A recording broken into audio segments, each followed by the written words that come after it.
Mga kwentong pambata ng mga Ingles. Ang mahiwagang salamin.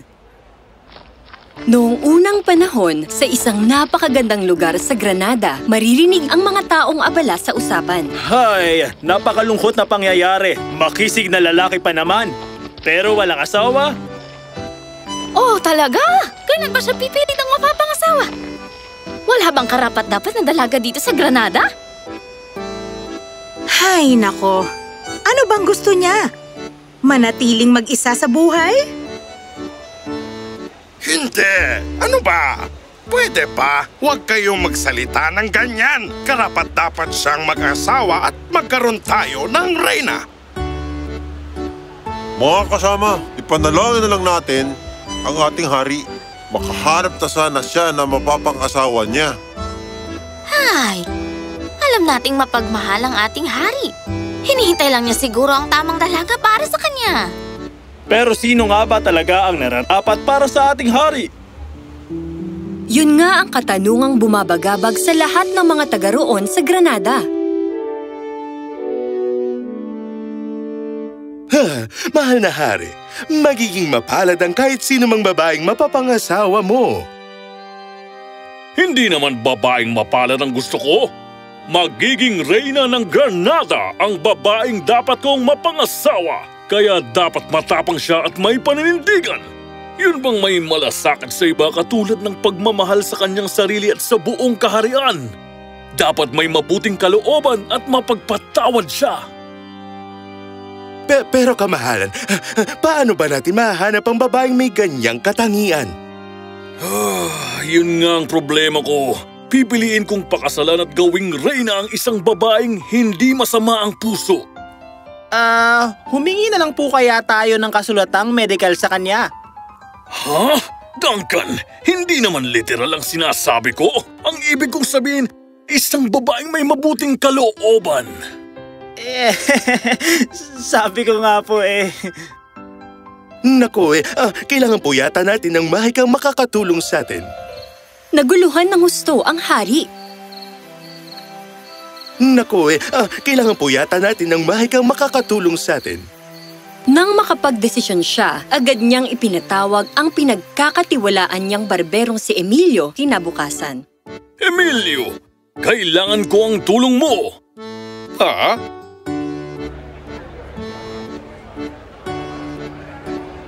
Kumusta, Emilio? Sa tingin mo, ano kayang mangyayari sa kahariang walang reyna? Bakit nyo naman natanong ang bagay na yang ginang? Bakit naman hindi? Hanggang ngayon, wala pa ring mapiling pakasalan ang ating hari. Hay nako, ewan ko ba pero napakahirap mamili na mapapangasawa ng hari. Anong ibig mong sabihin? Alam mo ba sa ilang taon na naming paghihintay at sa wakas, naisipan na naming gamitin ang mahiwagang salamin. Ang mahiwagang salamin? Oo, meron ako ditong mahiwagang salamin na natagpuan ko pa sa kuweba ilang taon na nakakalipas. Tanging ang hari lamang ang nakakaalam nito at pinagkakatiwalaan ako sa loob ng maraming taon. Ngayon, gusto niya nang gamitin ko ito para matulungan ko siya na mahanap ang babaeng pakakasalan niya. Ipapakita ba nito kung sino ang mapapangasawa niya at kung saan siya mahahanap? Pati ang hinaharap? Hindi yun ang pinapakita ng salamin. Ipapakita nito ang totoong pagkatao at kalooban ng isang taong titingin sa salaming ito. Kung hindi busilak ang puso mo at humarap ka sa salamin, siguradong papangit ang iyong mukha. Pasyan ang haring pakasalan at gawing reyna ang babaeng karapat-dapat lamang. Ang babaeng haharap sa mahiwagang salamin na hindi magbabago ang itsura. Ibig sabihin mga mayayaman at edukadong dalaga lang ang pwedeng tumingin, tama ba? Wala namang pamantayan kung sino ang pwedeng tumingin sa salamin. Ang kondisyon lang naman dapat babae ang tumingin sa salamin. Mabilis na kumalat ang balita sa buong lugar. Araw-araw nagkakatipon ang mga kababaihan sa labas ng pagupitan para makita lang kung sinong babae ang magtatangkang tumingin sa mahiwagang salamin. Lumipas ang mga araw pero walang nagtangkang pumasok sa pagupitan. Humaba na ng humaba ang buhok ng mga kababaihan doon pero hindi sila nagpaputol para lang iwasan ang pagupitan. Lalungkot naman ang mga magulang ng mga dalaga. Fiona, bakit hindi mo subukan yun, anak? At pagkatapos, papangit ang maganda kong mukha?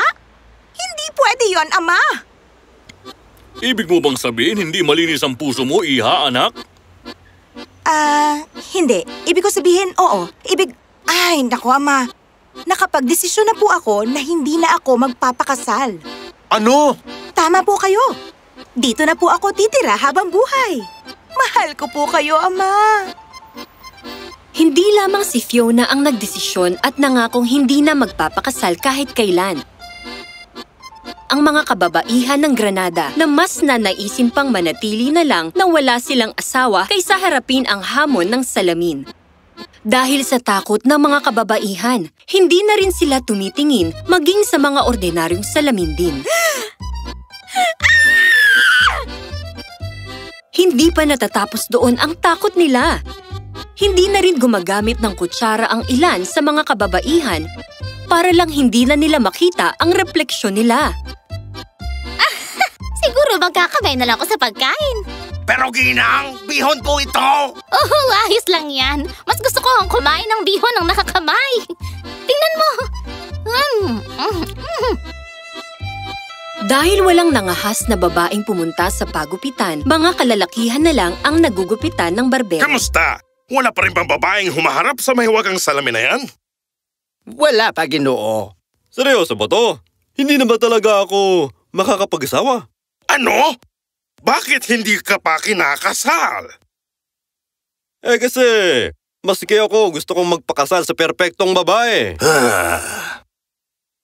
Ganun ba ka-imposible?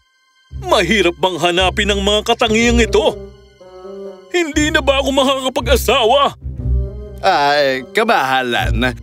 May isang babaeng alam kong hindi mahihiyang humarap dito sa mahiwagang salamin. Pero kasi siya'y... Sino? Sabihin mo!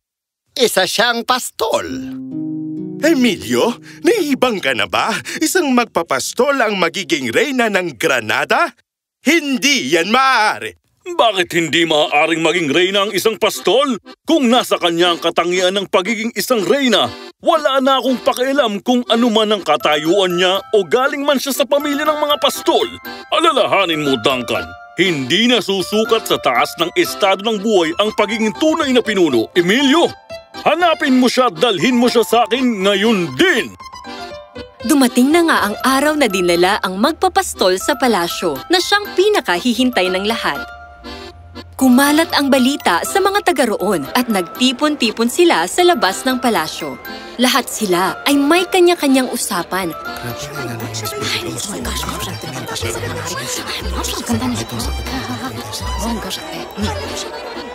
Kabadong pumasok sa palasyo ang magpapastol.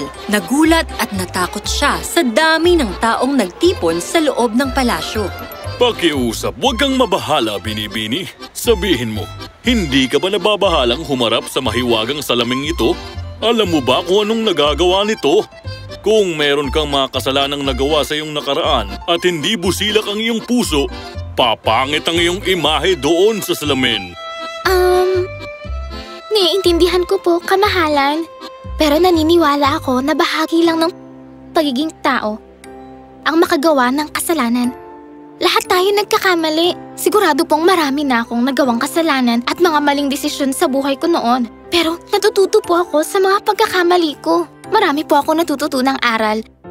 Hindi ako nahihiya sa aking kapintasan. Tanggap ko po yun. Ito ang nagpapatatag sa akin. Pagkatapos niyon, yumuko at nagbigay pugay ang magpapastol sa hari at humarap sa salamin. Namangha ang lahat sa nakita nila. Hindi nagbago ang asul na kulay ng mga mata at makinis na balat ng dalaga sa kanyang refleksyon sa salamin. Napatingin siya sa hari na noon ay nakatulala at namamangha sa kagandahan niya. Nahanap na ng Granada ang kanyang reyna. Nahanap na namin ang aming reyna. Nagdiwang ang buong kaharian nang may malakas na pagtutol silang narinig. Sandali lang. Hinihiling ko makita ang salamin ngayon din. Kaya kong patunayan na peke ito at walang mahika. Sinungaling kayong lahat! Ang kasunduan ay kasunduan. Binigyan ko ang lahat ng patas na tsansa para tumingin sa salamin. Pero wala sa inyong nagkaroon ng kumpiyansa sa sarili para gawin yun. May kapangyarihan man o walang salaming ito, tapos na ang kasunduan. Tiningnan mo sana ito noong may pagkakataon ka pa. Tama ka, kamahalan. Ipagpauman ninyo ang inasal ng anak ko. Mahal na Reyna, hindi ko makakalimutan ang sinabi nyo na dapat hindi natin tinatago ang ating pagkakamali at dapat natin itong tanggapin at matuto rito. Kapag napatawad na natin ang sarili natin, madali na natin matatanggap ang pagkakamali ng iba at mapapatawad ang mga ito. Tanging ito lamang ang makakapagpabusilak ng ating puso at ang iyong puso ang pinakabusilak sa lahat. Isang karangalan para sa amin na magkaroon ng isang reynang katulad mo. Masayang-masaya ang hari. Natagpuan na niya ang ganyang papakasalan. Ang seremonyas ng kanilang kasal ay isa sa mga engrande sa buong Granada. Sumayaw ang mga tao at nagdiwang dahil natagpuan na nila ang matapang at mapagbigay na reyna. At para sa mahiwagang salamin, walang nakakaalam kung tunay bang may mahika ito. Para sa kanila, ang pinakamagandang mahika ay nasa kanilang mga puso. Ang wakas